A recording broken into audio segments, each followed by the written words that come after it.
আসসালামু আলাইকুম। আমি এখন যেই পাহাড়ের উপর দাঁড়িয়ে আছি এটা হচ্ছে উহুদ পাহাড়।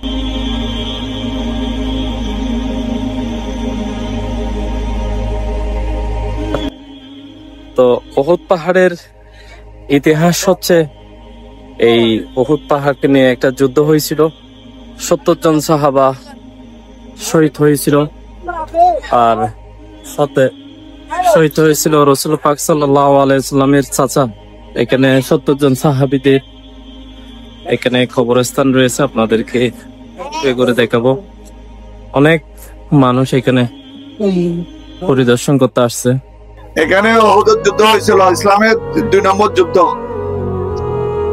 শুনেন, এই যুদ্ধের সময় প্রথম যুদ্ধ হয়েছিল বদর যুদ্ধ। ওখানে ইসলামের দুশমন আবু জাহেল সহ 70 জনকে হত্যা করেছিল আমাদের মুসলমান। কিন্তু ওখানে এরা প্রতিজ্ঞা করেছিল, কোথায়? বদর যুদ্ধে, যে কোনো যুদ্ধে 70 জন মুসলমানকে শহীদ করবে। এখানে প্রথমে যুদ্ধ হওয়ার পর মুসলমান বিজয়ী হয়েছিলেন। প্রথমে আবার রাসূল পাক সাল্লাল্লাহু আলাইহি ওয়াসাল্লাম বলেছিলেন, তোমরা সতর্ক থাকিও। এখন আমরা পুরোপুরি কামিয়াব হই নাই। তখন সাহাবায়ে কেরাম এটা একটা অবহেলা করেছিলেন, যুদ্ধের মালামাল ভাগ করার জন্য মশগুল ছিলেন সবাই। এই পাকে পিছন থেকে গিরিয়াপথ দিয়ে এসে ইসলামের দুশমনেরা পিছন থেকে এসে 70 জন সাহাবাকে শহীদ করেছিলেন। ওখানে একজন ছিলেন হযরত আবু বকর, আমার রাসূলের আপন চাচা, বীর আমির হামজা রাদিয়াল্লাহু তাআলা আনহু। বীর আমির হামজা ছিল, কথা বলবেন না, একজন। ওনাকে কাফেররা 79 নামে, কথা বলার সময় বন্ধ করেন, 79 নামে একজন 70 টুকরো করছিল। কয় টুকরা? 70 টুকরা। কাকে? আমার রাসূলের চাচাকে। আপনারা গুরুত্বপূর্ণ এগুলো শুনবেন, আপনারা ইতিহাস বাস্তবে শুনেছেন, এখন দেখতেছেন, বাস্তব জায়গায় আসছি আমরা। 70 টুকরা, এক টুকরো টুকরো নয়, 70 টুকরো করেছিল। আমার মতো লোকে যদি একটা লোকের 70 টুকরো করে, তোর কিভাবে বুঝলেন? মানে আমার মনে হয় 10 ইঞ্চি পরপর 5 ইঞ্চি পরপর করছে। এরপরও থেমে থাকে নাই। আবু সুফিয়ানের স্ত্রী হিন্দা এক মহিলা আমার রাসূলের সামনে সিনাকে দুফাক করে কলিজা থেকে বের করে চাপিয়ে গিয়েছিলেন। কিন্তু আমার রাসূল পাক সাল্লাল্লাহু আলাইহি ওয়াসাল্লাম সেদিন সাহস ধরেছিলেন, ইন্নাল্লাহ মা'আস-সাবিরিন। তার কিছু ছিল না, আপসের থেকে এই নির্যাতিত করেছিলেন। 70 জন সাহাবা এখানে কবর রয়েছে। দেখেন, এখানে আমরা কবর জিয়ারত করব। আল্লাহ করিম, আমি কিছু আমরা পড়েছি, এগুলো সব কবরস্থানে আল্লাহ সারা বিশ্বের মুসলমান নবীর কবরস্থানে আল্লাহ কবরস্থানে কবরস্থানে এই সেই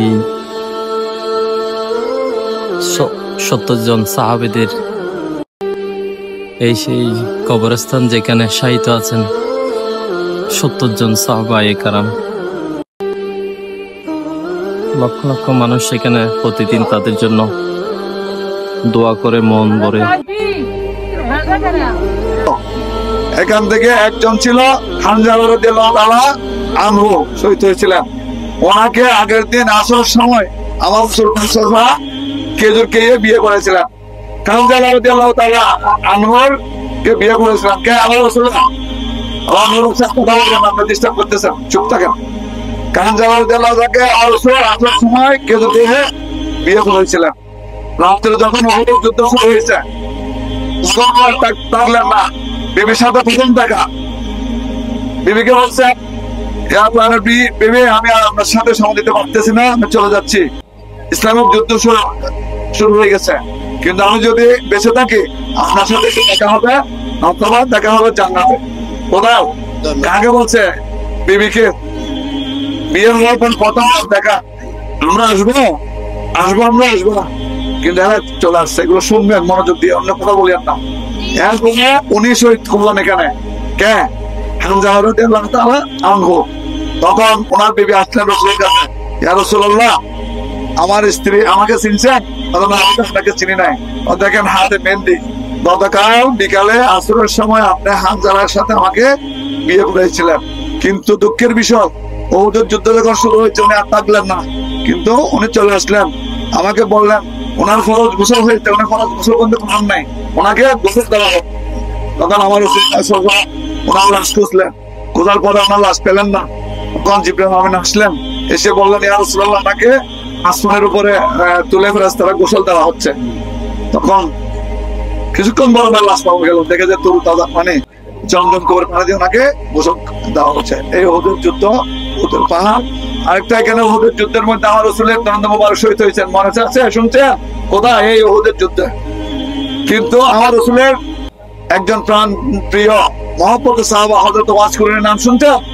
ওয়াস কুরুনি হযরত সাহাবা, উনি যখন শুনলেন কোথায় পড়ে গেছে উনি জানতেন না, তখন ওনার একটি একটি দাঁত 32টি দাঁত কাঁচা দাঁত ফেলে দিয়েছিল। সুবহানাল্লাহ। মহব্বতে, রসুলের মহব্বতে আমরা উঠতে পারবো না। একটি দাঁত যখন আমাদের বুড়া হয়ে যায় আমরা ফেলতে অনেক কষ্ট হয়, কিন্তু ওনার 36 দাঁত ফেলে দিয়েছিল। এবং উনি মা পাগল সাহাবা ছিলেন। রাসূল সাল্লাল্লাহু আলাইহি ওয়াসাল্লাম বলছেন, তুমি এখানে আসিও না কোনো সময়, তুমি মাকে সেবা করিও। এই দেখেন করতে দেখেন, আঙ্গুল এদিকে দেখেন, উহুদের এটা 17 কিলোমিটার লম্বা উহুদের পাহাড়। কয় কিলোমিটার? 17 কিলোমিটার। তাদের যে 3.5 কিলোমিটার। ও যে আমার রাসূলকে পাহাড় পেটে জায়গা দিয়েছে, দেখেন আমার আঙ্গুল বরাবর ও পাহাড়ে 2 পাহাড় একটা জায়গা আছে, দেখা যাচ্ছে? ভালো করে দেখেন, ওই আঙ্গুল বরাবর সোজা পাহাড়টা ফাটা। আমার রাসূল যখন এখানে যুদ্ধ করে ক্লান্ত হয়েছিলাম, জিবরাইল আমিন এসে ওখানে নিয়ে গেছিলাম, তখন পাহাড় পেটে আমার রাসূলকে কি করেছিলাম? জায়গা দিয়েছিলাম। আমি দেখেছি, আপনারাও দেখবেন, ওখানে বড় গাড়ি দেওয়া যায় না, নিচের মধ্যে